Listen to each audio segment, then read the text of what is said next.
June 4th, 1943, Railroad Street, Mexia, Texas. The pencil trembled slightly as Unifizia Verer Burkhardt wrote in his hidden diary, recording words that would have earned him solitary confinement if discovered by his own officers. The Americans must be lying to us. No nation could possess such abundance while fighting a war on two fronts. Through the train window, he had just witnessed something that contradicted 3 years of Nazi propaganda. Electric lights blazed from every farmhouse, every street corner, every shop window. An endless constellation of electricity stretching across the Texas plains at 10 hours at night. In Germany, blackout regulations had plunged the Reich into darkness since 1940. Even before the war, rural electrification reached barely 20% of German farms. Yet here, in what Nazi propaganda had described as a decadent, collapsed America, electricity flowed like water. 50 veterans of Irwin RML's Africa Corps stepped down from the passenger train. Not cattle cars, not freight wagons, but cushioned Pullman coaches with dining services and sleeping BS. The entire population of Mexia had turned out to witness their arrival. What none of them knew was that this moment would trigger the most profound psychological transformation in modern P history. A systematic demolition of Nazi ideology through the sheer display of American industrial capacity. The mathematics of Allied victory were being written not in battle plans, but in production statistics that would soon shatter every assumption these soldiers carried about their enemies, their homeland, and their cause. The collapse had begun on May 13th, 1943, in Tunisia. General Jürgen von Arnim, Rommel's replacement, surrendered along with approximately 250,000 to 275,000 German and Italian soldiers. The numbers varied as scattered units continued surrendering over several days.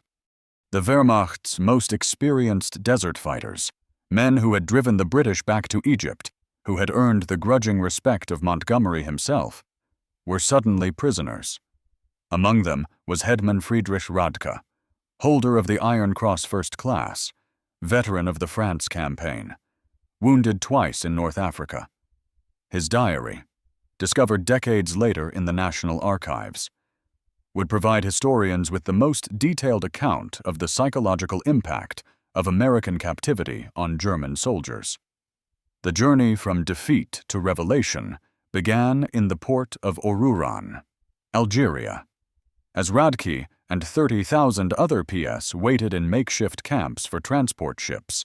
American efficiency was already beginning to crack their preconceptions. The U.S. Army processed thousands of prisoners daily with an organizational precision that exceeded anything the Wehrmacht had achieved even at the height of its power.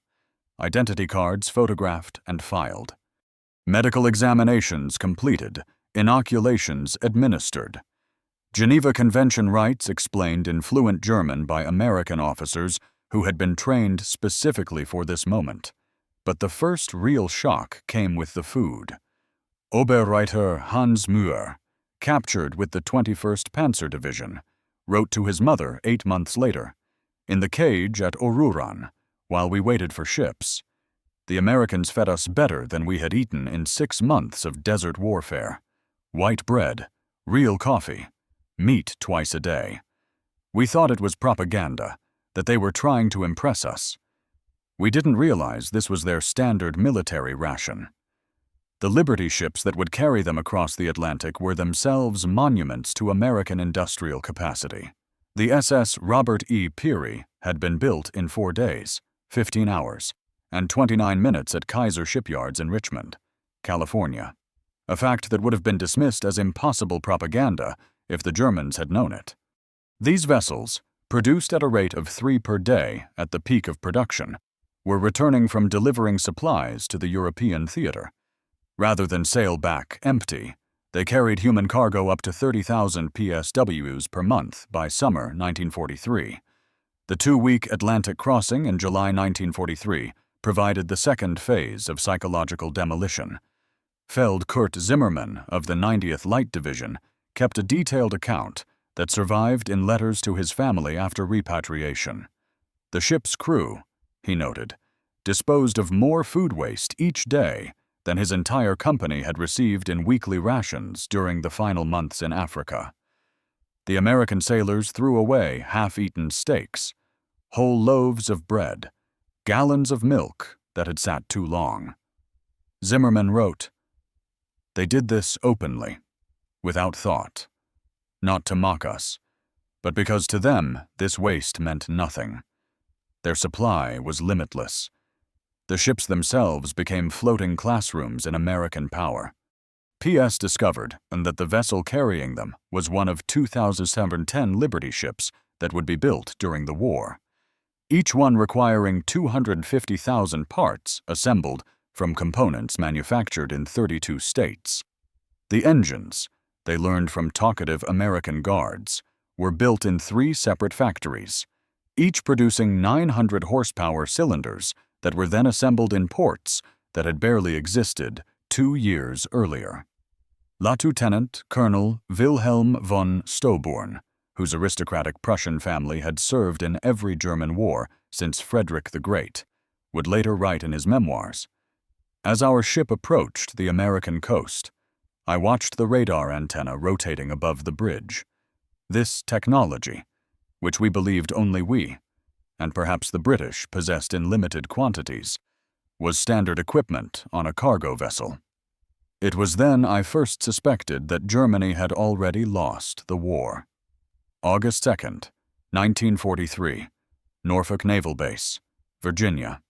The first sight of America shattered the last remnants of Nazi propaganda about American industrial weakness.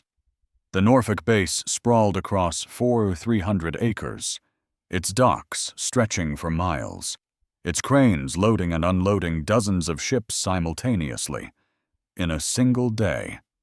This one port handled more tonnage than the entire German port of Hamburg managed in a week. Gerrit Johann Weber, a factory worker from the Ruhr before his conscription, counted 47 cargo ships in various stages of loading or unloading. Each crane, he noted in his secret diary, lifted loads that would have required a dozen men and horses in Germany. They moved with electric power, smoothly, continuously, without the coal smoke that choked our industrial cities. The prisoners were formed into columns for the march to the waiting trains. Along the route, they passed parking lots filled with civilian automobiles, hundreds of them belonging to dock workers. In Germany, private automobile ownership remained a privilege of the wealthy and the party elite. The Volkswagen, promised to the German people since 1934, remained a propaganda dream with fewer than 1,000 ever delivered to civilians. Here, ordinary laborers drove to work in their own cars. But nothing prepared them for the trains themselves. Not boxcars, not the 40 and 8 wagons, 40 men or 8 horses that had carried German troops across Europe. But full passenger coaches, Pullman cars with padded seats that converted to sleeping berths, dining cars with white tablecloths and silver cutlery, observation cars with panoramic windows. Hedman Radka wrote, "We boarded like tourists, not prisoners." The American guards seemed almost embarrassed by the comfort. One sergeant apologized that the air conditioning wasn't working properly in our car. Air conditioning. In August, we had believed such luxury existed only in Hitler's personal train. The 3-day train journey from Norfolk to the camps of Texas and Oklahoma would prove more destructive to Nazi ideology than any military defeat. As the trains rolled through Virginia, the prisoners pressed their faces against windows, witnessing an America that couldn't exist according to everything they had been told. Every small town blazed with illumination.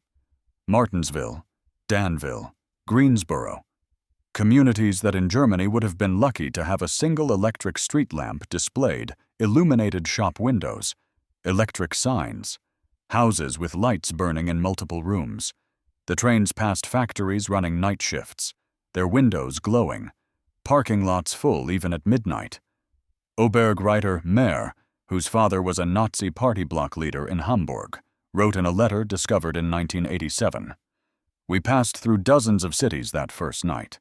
Everyone had more electricity than all of Hamburg. The guards told us this was normal, that every American town had electricity since the 1920s. I called him a liar. He just shrugged and said we would see. In Roanoke, Virginia, the train stopped for water and coal. The prisoners watched as American railway workers performed in 30 minutes what would have taken 2 hours in Germany. Automated coal loaders, electric water pumps, mechanized lubrication systems. Every aspect of the operation demonstrated technological superiority.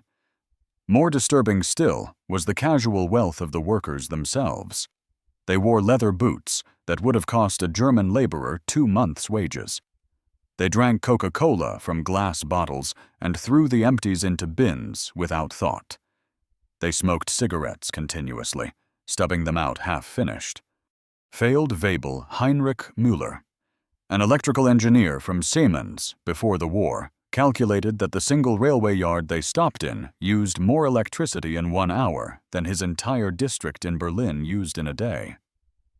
The waste was magnificent, he wrote. They left lights burning in empty buildings.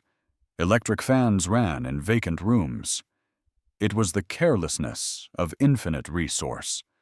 As the trains crossed into Tennessee and Kentucky, the prisoners encountered American industrial power in full display. Through the windows, they watched endless factories, each one larger than anything most had seen in Germany. The Alcoa aluminum plant in Tennessee stretched for 3 miles along the river, its electric furnaces consuming 175,000 kilowatts of power, more than the entire city of Munich. Near Louisville, the train slowed as they passed the Rubbertown complex, where synthetic rubber plants had sprung from empty fields in just 18 months. 4 massive facilities, each employing thousands of workers, producing 800,000 tons of synthetic rubber annually.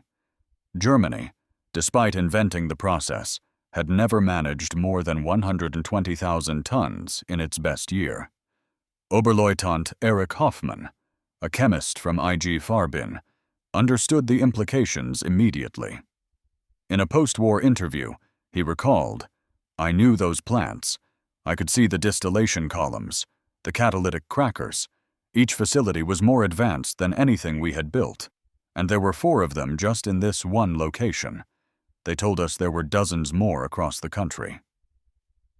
The trains passed Ford's Willow Run plant outside Detroit, visible from miles away. This single factory, built in just 9 months, produced a B-24 Liberator bomber every 63 minutes. At peak production, 42,000 workers assembled bombers from 1,550,000 parts manufactured by 1,500 subcontractors. The plant consumed, too, 5 million square ft of floor space and used more electricity than the entire German city of Cologne. Houtman Verli, a Luftwaffe pilot shot down over Tunisia, pressed his face against the window as they passed. He counted 17 B-24s in various stages of completion visible from the train. We had been told American planes were inferior, hastily built, would fall apart in combat, but I could see the precision of the assembly lines, the quality of the construction. These were not inferior aircraft. They were simply built faster than we could imagine possible. The deeper the trains penetrated into America, the more complete became the destruction of Nazi mythology. In St. Louis, they crossed the Mississippi River on the Eads Bridge, while below them, barges carried more grain than the entire German harvest of 1942. The prisoners could see grain elevators stretching along both banks, each one holding enough wheat to feed a German city for months. Unreicher Karl Schmidt, a farmer's son from Bavaria, wrote in his diary, "The Americans transport food as we transport ammunition in endless quantities without concern for loss." I watched them loading a single barge with enough wheat to feed my entire village for 5 years. The crane operator was eating a sandwich with meat thicker than our weekly ration. In Kansas City, the train stopped at a massive stockyard where tens of thousands of cattle waited for slaughter. The smell of meat-hacking plants filled the air for miles. German PS, who had subsisted on 200 Giornissen of meat per week in Africa, when Lucky watched American workers eating beef sandwiches during their lunch break. They ate meat like we ate bread, wrote griefer Paul Fisher. No, that's wrong. They ate meat like we wished we could eat bread. The guard bought us hamburgers from a stand near the station. Meat, cheese, vegetables on white bread for 15. He bought 20 of them without thinking, paid with a single dollar bill. This was not special. This was their normal food. The arrival at the camps themselves provided the next level of cognitive demolition. Camp Hearn, Texas, built in just 4 months, housed between 3,000 and 400 to 800 prisoners in conditions that exceeded what most had known as civilians. Wooden barracks with electric lights, flush toilets, hot showers, and steam heat. Each building constructed with more lumber than entire German villages possessed. The camp hospital astounded the medical personnel among the prisoners. Oberst Lieutenant Colonel Dr. Hay Friedrich Bauer, chief surgeon of the 164th Light Division, found himself in a facility better equipped than most German civilian hospitals. X-ray machines, surgical equipment, pharmaceutical supplies that had been unavailable in Germany since 1941, all standard provision for enemy prisoners. They had penicillin. Dr. Bauer would later testify. This miracle drug that we had only heard rumors about. They used it freely, even on prisoners with minor infections. German soldiers were dying for want of basic sulfur drugs, and the Americans were giving us their most advanced medicine without hesitation. The camp kitchen became another classroom in American prosperity. Prisoners assigned to cooking duties discovered walk-in refrigerators, electric mixers, automated dishwashers, and gas ranges that could prepare meals for 5,000 men. The daily ration included fresh milk, eggs, meat, vegetables, and white bread, quantities that German civilians hadn't seen since 1939. Feldwebel Otto Krebs, a former hotel chef from Munich, wrote, "Today, we threw away more food than my family has seen in 3 years. Not spoiled food, simply excess. The American regulations require we prepare 10% more than needed to ensure every prisoner receives full rations. The surplus is discarded." I wept as I threw perfectly good bread into the garbage. By September 1943, the labor shortage in American agriculture led to the employment of POWs in fields and factories across the country. This decision, driven by necessity, would prove more destructive to Nazi ideology than any propaganda program could have achieved. Groups of prisoners were trucked daily to work sites, traveling through the American heartland without blindfolds or restricted routes. They saw everything: the endless fields of corn and wheat, the factories running 3 shifts, the shops full of goods, the parking lots full of cars, the houses with refrigerators and radios. At a cotton gin outside Houston, Unratia Herbert Lang watched a single machine process more cotton in 1 hour than his entire village could have handled in a month using traditional methods. The gin was powered by electricity from the Colorado River Authority, part of a rural electrification program that had brought power to 90% of Texas farms by 1943. The farmer who owned the gin was nobody special. Lang recorded. Not aristocracy, not a party member, just a farmer. Yet he had electricity, running water, a truck, a car, and a tractor. His workers, including the Negroes, ate lunch from boxes containing more food than German workers received in a week. And this was normal. Every farm we passed was the same. In Nebraska, prisoners worked in sugar beet fields, witnessing agricultural mechanization that defied comprehension. A single combine harvester, they learned, could do the work of 100 men. The fields stretched to the horizon, each one larger than entire German counties. The farmers spoke casually of yields that would have been fantasy in Germany. 60 bushels of wheat per acre compared to Germany's 30 on the best land. Gefreiter Wilhelm Hoffmann, working on a farm outside Skotzloff, wrote, "The farmer's son, a boy of 16, drove a tractor worth more than everything my father had earned in his lifetime." When I mentioned this, the boy laughed and said it wasn't even a particularly good tractor. His father was waiting for a new model from John Deere that would be even better. The most devastating revelations came to those prisoners who worked near or in American factories.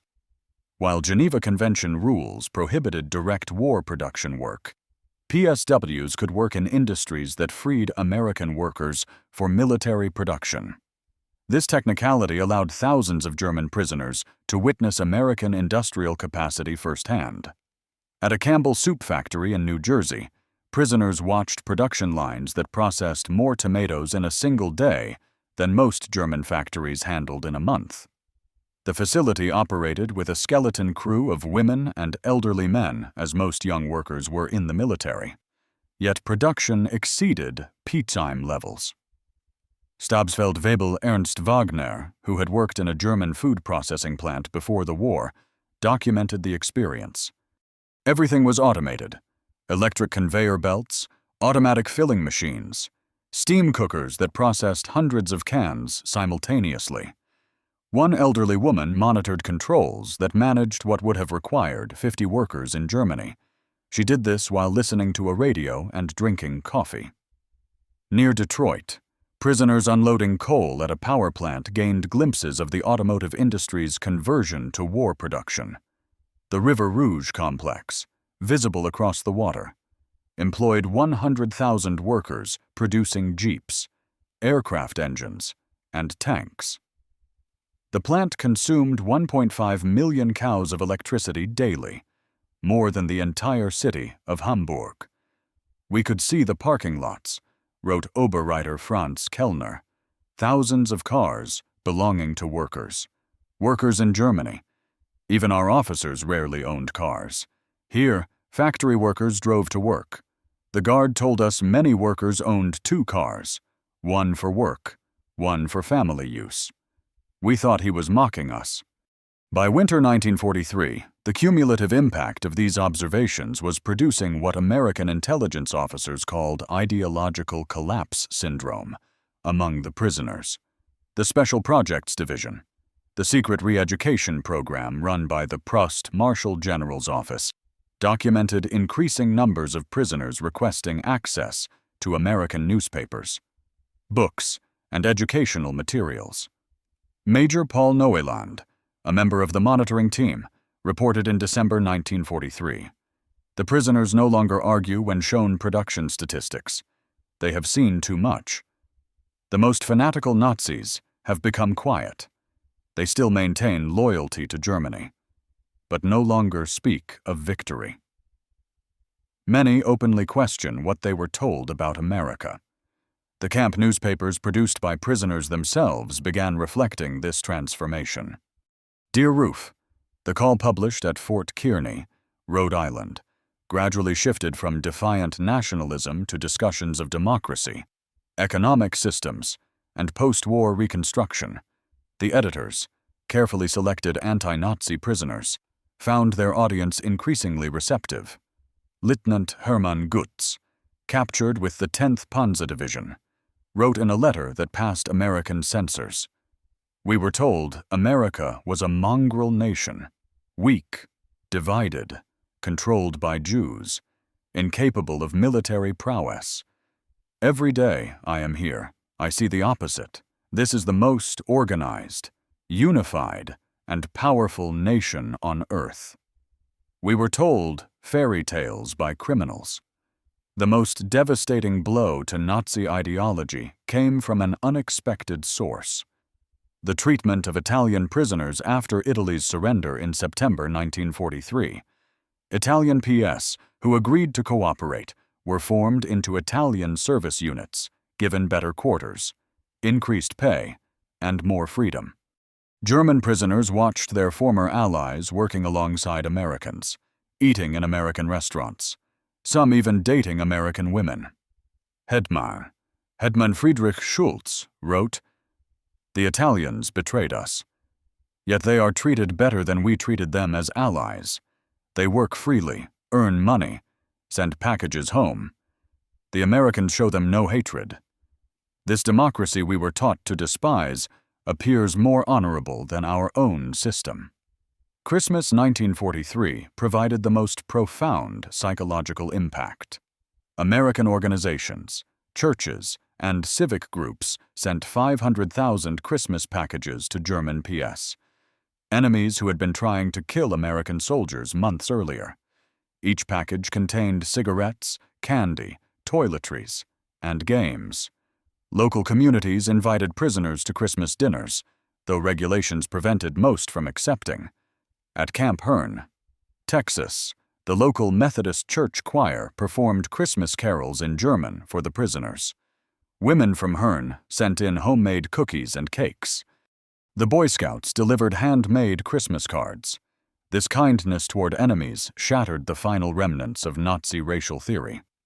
Oberleutnant Walter Müller, whose brother had died in the bombing of Hamburg, wrote, "They know we are their enemies. Many have sons and husbands fighting against our armies. Yet they show us Christian charity, not propaganda, but genuine kindness. What kind of people treat enemies this way? Only those absolutely certain of victory and secure in their power." The Christmas feast itself defied comprehension.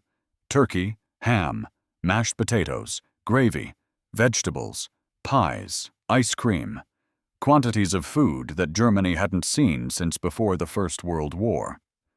The prisoners ate until they were sick, unable to comprehend such resources being lavished on enemies. "We ate like kings," wrote Feldwebel Hansa. "Better than German generals eat, better than party leaders." And this was not special.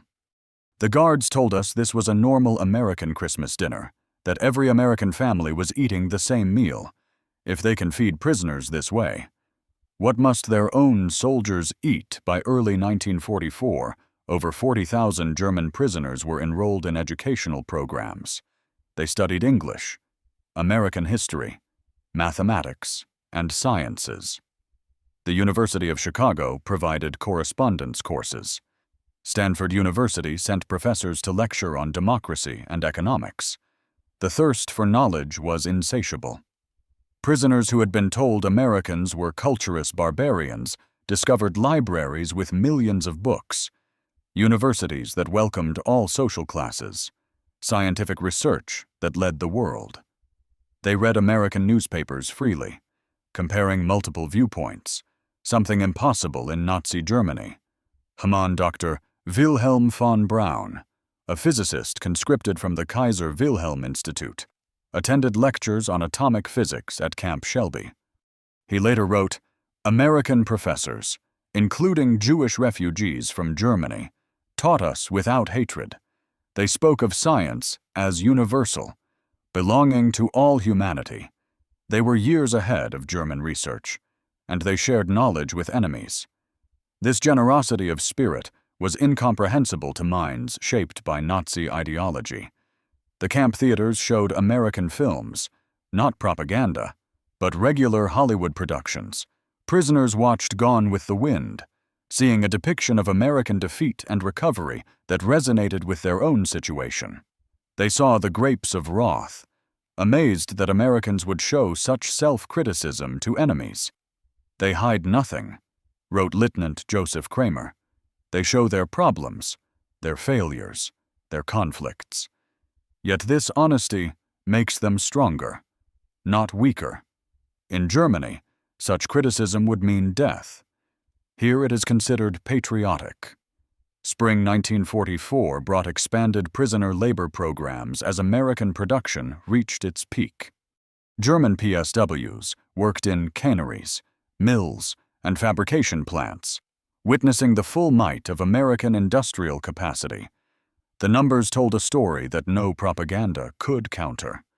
At the Higgins Boat Factory in New Orleans, prisoners unloaded steel that would become landing craft for D-Day.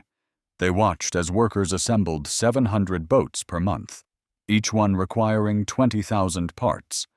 The factory employed 20,000 workers, including thousands of women who operated cranes, welded hulls, and managed production lines. Stabsfeld-Wiebel, Kurt Zimmerman wrote, "Women doing men's work, Negroes operating complex machinery, teenagers running drilling equipment. Everything we were told was impossible in a democracy, yet production never stopped.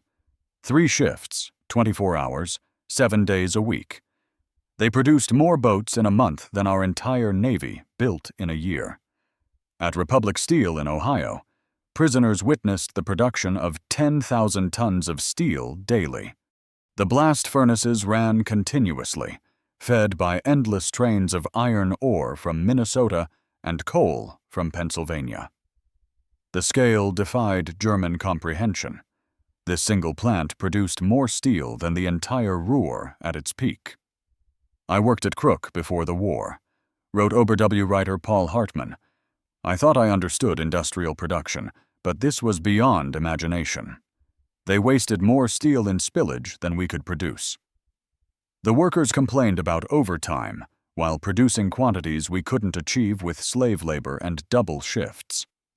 The summer 1944 harvest provided the final demolition of Nazi propaganda about American weakness. German prisoners worked across the Midwest, witnessing agricultural production that could feed the world. In Kansas, they watched wheat harvests where single farms produced more grain than entire German provinces.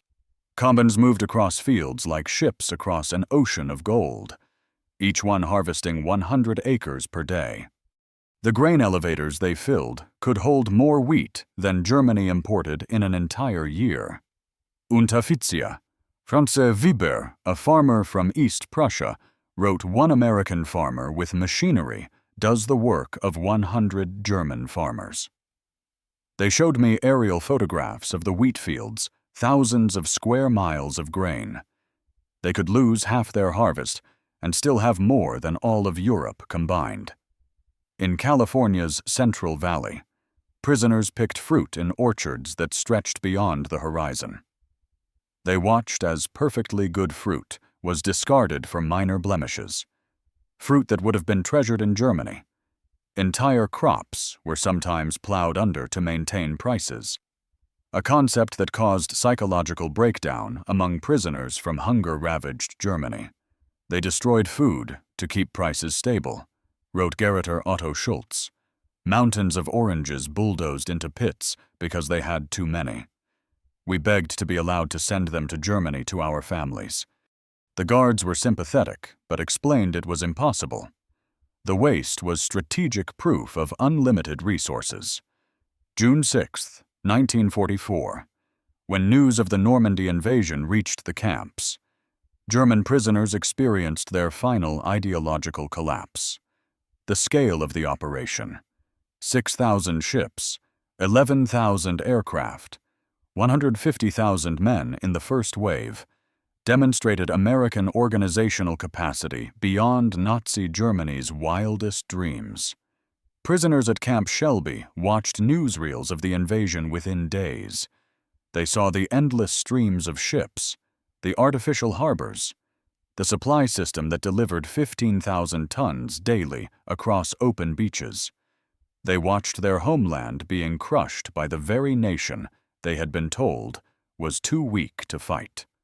Our Friedrich von Tauben wrote, "We knew then that everything was lost, not just the war, but the entire Nazi project. We had challenged the world's greatest industrial power with fairy tales and racial mythology. We sent horses against their trucks, rifles against their automatic weapons, courage against their unlimited resources. Throughout their captivity, German prisoners experienced something that challenged Nazi ideology more than any material wealth: American humanity. Despite propaganda depicting Americans as weak and sentimental, POWs discovered a people secure enough in their strength to show mercy. When Gerrit Hans Miller's son died in the Hamburg bombing, the American camp commander personally delivered the Red Cross message and offered condolences. When Lieutenant Paul Fischer's wife wrote that she was struggling to feed their children, American church groups sent food packages to her in Germany. Enemy civilians in a nation America was actively bombing. They separated the German people from the Nazi regime, wrote Hedman Otto. They said that they were fighting Hitler, not Germans. This distinction, which seemed like propaganda, proved genuine. They prepared us to rebuild Germany after the war, not to destroy it. The medical treatment particularly affected prisoners. German doctors worked alongside American medical staff, learning new techniques, using advanced equipment. Prisoners received operations that would have been available only to the elite in Germany. Mental health treatment, virtually unknown in the Wehrmacht, was provided to traumatized soldiers. Dr. Friedrich Bauer wrote, "They treated attempted suicides with counseling, not punishment. Prisoners with mental breakdowns received therapy, not beatings. This humanity toward enemies revealed a strength we never understood, the confidence of true power." By March 1945, the secret re-education program had produced remarkable results. Over 25,000 prisoners had volunteered for democracy courses. The camp newspapers published articles about constitutional government, free markets, and civil rights. Discussion groups debated Germany's future after the war. The program's success exceeded all expectations. Prisoners who had arrived as fanatical Nazis were writing essays about democratic reconstruction. Officers who had sworn oaths to Hitler were planning how to implement American agricultural methods in post-war Germany. We became missionaries for democracy, admitted Ost Hermann Göring. No relation to the Reich Marshal in a 1975 interview, not through coercion or propaganda, but through observation. We saw it work. We saw ordinary people living better than German aristocracy. We wanted that for Germany. The transformation was so complete that American authorities worried about prisoners being too enthusiastic about American ways. Some requested to stay in America after the war. Others married American women they met through prison correspondence programs. Thousands would eventually immigrate to America in the 1950s. April 1945 brought the final revelation. As American forces liberated concentration camps in Germany, the footage was shown to German PS. Many refused to believe it initially, claiming it was propaganda, but the evidence was overwhelming. Testimony from American soldiers, photographs, newsreels, and eventually letters from Germany confirming the horror. The psychological impact was devastating. Men who had maintained some pride in German honor despite military defeat now faced the complete moral collapse of their nation. Everything they had fought for was not just defeated, but evil. Hedman Walter Schmidt wrote the most eloquent summary. "We thought we were warriors for a great cause. We discovered we were tools of criminals. We believed we were bringing civilization to inferior peoples. We found that we were the barbarians. The Americans we called weak and decadent showed us what civilization actually meant." As the war ended in May 1945, German PSWs faced repatriation with mixed emotions. They had witnessed an America that contradicted everything they had believed. They had eaten better as prisoners than as soldiers. They had been treated with more dignity by enemies than by their own government. The last months of captivity were spent preparing for return to a destroyed Germany. American authorities provided vocational training, agricultural education, and political instruction. Prisoners learned about the Marshall Plan before it was announced, understanding that America would rebuild rather than punish Germany. "They prepared us to rebuild our country," wrote Ostfriedrich von Tobin. "They gave us skills, knowledge, hope. They transformed defeated soldiers into future citizens." This generosity from victors was incomprehensible to minds shaped by Nazi vindictiveness. Between 1945 and 1946, 371,683 German PS were repatriated from American camps. They returned to a Germany divided, destroyed, and destitute. But they brought with them something precious: knowledge of how a democratic industrial society functioned. The German PSWs who experienced American prosperity became unwitting agents of transformation in post-war Germany. They had seen industrial efficiency, agricultural productivity, and democratic prosperity. They knew Reconstruction was possible because they had witnessed a society that had achieved it. Many former PS rose to prominence in West Germany's Reconstruction. Hans Kroll, prisoner at Camp Shelby, became West German ambassador to the United States. Walter Hallstein, who taught classes at Camp Co., became president of the European Commission. Rüdiger von Marr, held at Camp Herne, served as German permanent representative to the United Nations. Edward Ackermann, prisoner at Fort Robinson, became a leader in German agricultural reform. They brought American methods to German industry, American efficiency to German agriculture, and American democratic ideals to German politics. The economic miracle of the 1950s was built partly on knowledge gained in American prison camps. We learned that prosperity came from freedom, not conquest. Hans Kroll wrote in his memoirs. We saw that democracy created wealth, that diversity brought strength, that treating workers well increased production. These lessons learned as prisoners shaped the new Germany. Historians have called the German P experience in America one of the most successful re-education programs in history. Without coercion, without propaganda in the traditional sense, American industrial might and democracy converted hardened Nazis into future democratic citizens. The program succeeded because it relied not on words, but on observation. Prisoners saw American society functioning at peak efficiency while treating enemies with dignity. They witnessed industrial capacity that made German production look primitive. They experienced a standard of living that exposed Nazi promises as fantasies. Dr. Arnold Kramer, the leading historian of German PS in America, concluded, America won the propaganda war not through clever messages, but through sheer reality. Every full meal, every electric light, every working toilet was an argument against Nazism. The PWS were converted by prosperity. The statistics support this assessment. Of the 371,683 German PS held in America, fewer than 1% attempted escape, with only 2,222 total attempts recorded. Post-war surveys showed that 95% rated their treatment as good or excellent. Most remarkably, thousands maintained correspondence with American families for decades after the war. In 1985, on the 40th anniversary of the war's end, surviving German PWs held a reunion in Austin, Texas. Over 500 former prisoners returned to America, many bringing their families to show them where their transformation had begun. Former Oberreiter Hans Via, who had been held at Fort Robinson, Nebraska, and later returned to become a physician in Georgetown, Maine, spoke at the reunion. Life in the camps was a vast improvement for many of us who had grown up in cold water flats in Germany. We discovered running water, central heating, and abundant food. But more than that, we discovered dignity.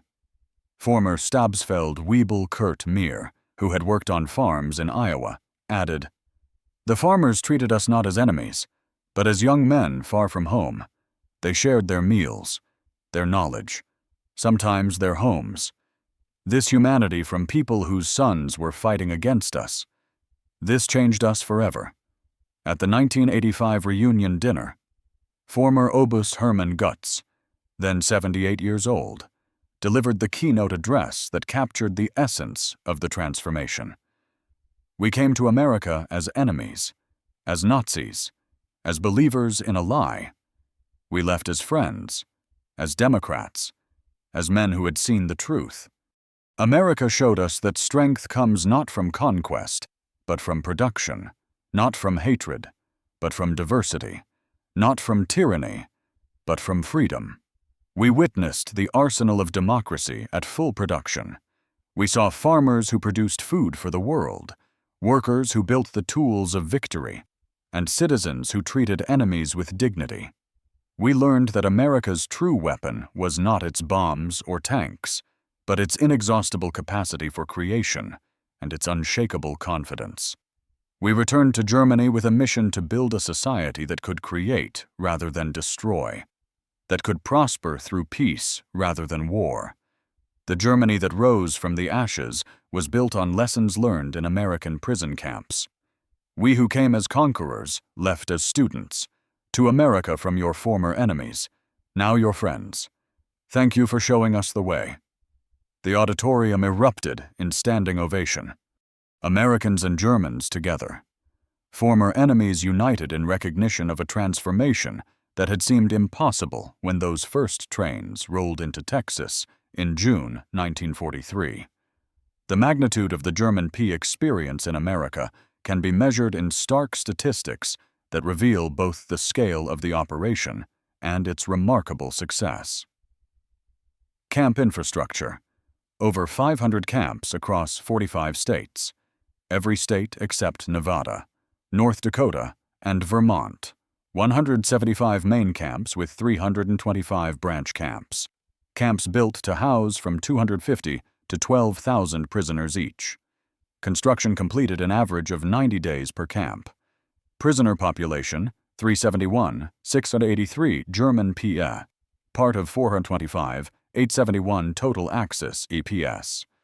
Peak population in May 1945. Average of 20,000 new arrivals monthly in 1943, 30,000 monthly after D-Day. 60,000 monthly in final months of war. Labor contribution. 14 million man-days of agricultural labor. 100 million board feet of lumber processed.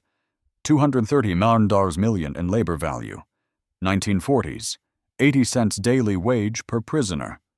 Prisoners filled critical labor shortages in 46 states. Escape statistics. Only 222 escape attempts from over 371,000 prisoners. 0.6%. 0 successful permanent escapes. Most escapees recaptured within 24 hours. No American civilians harmed by escaped PS. Educational programs. 40,000 plus enrolled in educational courses. 135 camp newspapers published. 30,000 taking English classes. 15,000 in vocational training. University correspondence courses for 8,000. Post-war immigration. Approximately 5,000 former PWs immigrated to U.S. after war. 12,000 plus maintained correspondence with American families. Average correspondence duration, 31 years. Many returned as tourists or business partners. Treatment assessment, 95% rated treatment as good or excellent. 74% believed captivity positively changed their worldview. 61% expressed interest in learning about democracy. Less than 10% maintained strong Nazi beliefs by 1945. The German PS who experienced American industrial might didn't just witness history. They were transformed by it. Their captivity became education. Their defeat became enlightenment. And their imprisonment became liberation from the ideological chains of Nazism.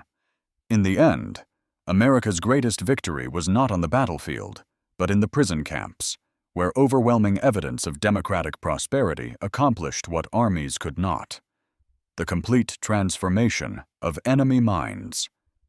The PS had arrived believing in German superiority and American weakness. They left knowing the truth. American industrial might was not just overwhelming. It was incomprehensible to mind shaped by scarcity and tyranny. The trains that had brought them into captivity in 1943 had carried warriors of the Third Reich. The ships that returned them to Germany in 1946 carried architects of democracy. They had seen the future, and it worked. Their story stands as testament to a profound truth. The most powerful weapon in America's arsenal was not military might, but the simple, overwhelming evidence of a free society's capacity to create abundance. The German PSWs were stunned by American industrial might, but ultimately they were converted by it. In their transformation lay the seeds of Europe's post-war redemption and the final defeat of the Nazi dream. They returned to Germany not as defeated enemies, but as witnesses to what free societies could achieve. The economic miracle that transformed West Germany in the 1950s was built on foundations laid in American prison camps, where enemy soldiers learned that prosperity came not from conquest, but from freedom, not from racial superiority, but from human dignity, not from totalitarian control, but from democratic cooperation. The German PSWs had arrived in America expecting to find a weak, divided nation on the verge of collapse. Instead, they discovered an industrial colossus of unlimited power and surprising humanity. They had come as prisoners of war, but left as witnesses to the arsenal of democracy at its absolute peak. In their awe at American abundance lay the psychological seeds of the Atlantic Alliance, the Marshall Plan, and the democratic reconstruction of Germany. They had seen America, and they would never be the same. Their children would grow up in a democratic Germany, allied with the United States. A partnership built on the transformation that began when 1850 Africa Corps veterans stepped off a train in Mexia, Texas, and discovered that everything they believed was wrong. The story of German PS in America is ultimately a story of redemption through revelation. It proves that sometimes the greatest victories are won not through destruction, but through demonstration, not through propaganda, but through prosperity, not through hatred, but through humanity. The German soldiers who witnessed American industrial might became the unwitting ambassadors of democracy, carrying back to their homeland the seeds of transformation that would bloom into one of history's most successful reconstructions. Their journey from Nazi warriors to democratic citizens remains one of the most remarkable transformations in modern history, accomplished not through force, but through the overwhelming evidence of what free people could achieve when they worked together. In the end, that was America's secret weapon. Not just the ability to produce more tanks and planes than any nation in history, but the capacity to transform enemies into friends through the simple power of example. The German PSWs were stunned by America's industrial might, but more importantly, they were changed by it. And in that change lay the foundation for a better world.